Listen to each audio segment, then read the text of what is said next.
আসসালামু আলাইকুম। কেমন আছো তোমরা?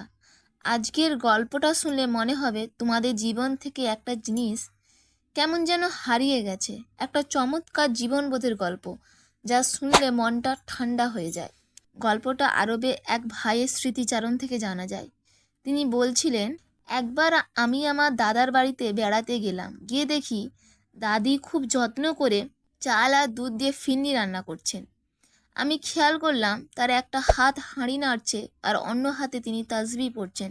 ঠোঁট দুটো তখনও থামেনি। আর কি অদ্ভুত ব্যাপার, পুরো রান্নাঘর জুড়ে এক অপূর্ব সুবাস। কোনো বোতলের আতর বা পারফিউম নয়, সেটা ছিল দাদির জিকিরের বরকতে তৈরি হওয়া এক স্বর্গীয় ঘ্রাণ। আমি তখন জিজ্ঞেস করে বসলাম, দাদি, এটা শেষ হতে আর কতক্ষণ লাগবে? দাদি এক চিলতে হাসি দিয়ে বললেন, বাবা, আর মাত্র 1000 বার লা ইলাহা ইল্লাল্লাহ অথবা 2000 বার আলহামদুলিল্লাহ পড়তে যতটুকু সময় লাগে, ঠিক ততটুকুই। শুনে আমি স্তম্ভিত। ভেবে দেখুন তো, কি অসাধারণ সেই জীবনবোধ। আমরা সময়কে মাপি মিনিট আর ঘড়ির কাঁটায়, কিন্তু আমাদের পূর্বপুরুষরা সময়কে মাপতেন আল্লাহর স্মরণে।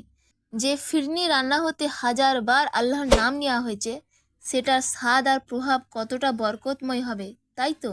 আজ আমাদের জীবন থেকে বরকত কেন চলে যাচ্ছে, তার একটা বড় কারণ কি এই নয় যে আমরা আমাদের সময়ের হিসাবটাই বদলে ফেলেছি? একবার এক সাহাবীকে জিজ্ঞেস করা হলো, মদিনা থেকে মসজিদে নবমীতে পৌঁছাতে আপনার কতক্ষণ লাগবে? তিনি উত্তরে বলেছিলেন, 100 বার দরুদ শরীফ পড়তে যতটুকু সময় লাগে। ভাবুন, আমাদের জীবনেও তো এমন হাজারো সুযোগ আছে। বাসের জানালা দিয়ে বাইরে তাকিয়ে আছেন, সেটা হয়ে উঠুক সুবহান আল্লাহ পড়ার সময়। রান্নাঘরে সবজি কাটছেন, প্রতিটি কাটার সাথে সাথে পড়ুন আলহামদুলিল্লাহ। অফিসে কাজের ফাঁকে এক কাপ চা খাচ্ছে, সেই ফুরসতটুকু হয়ে উঠুক আস্তাগফিরুল্লাহর মুহূর্ত। আমাদের মা বোনেরা যদি রান্নার সময় হাঁড়ি নাড়ানোর সময়টুকু জিকিরে পরিণত করেন, তাহলে সেই খাবার শুধু পেট ভরায় না, তা পরিবারের মনে প্রশান্তি আর তাকওয়া বৃদ্ধি করে। বাচ্চাদের মনে সেও এক অদ্ভুত প্রশান্তি কাজ করে। আমাদের দাদা নানিরা চলে গেছেন, কিন্তু তাদের সেই সোনালি অভ্যাসগুলো তো আমরা ফিরিয়ে আনতে পারি। তাই আসো, আজ থেকে একটা নতুন পদ্ধতি শুরু করি। আমরা আমাদের সময়ের হিসেব বদলে ফেলি। 5 মিনিট না বলে বলি 500 বার সুবহান আল্লাহ পড়ার সময়টুকু। দেখবে, হারানো সেই প্রশান্তি, সেই বরকত আবারও আমাদের ঘরে ফিরে আসবে ইনশাআল্লাহ।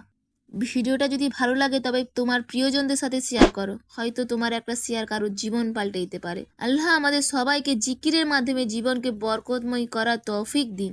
আমিন। আসসালামু আলাইকুম ওয়া রাহমাতুল্লাহি ওয়া বারাকাতুহু।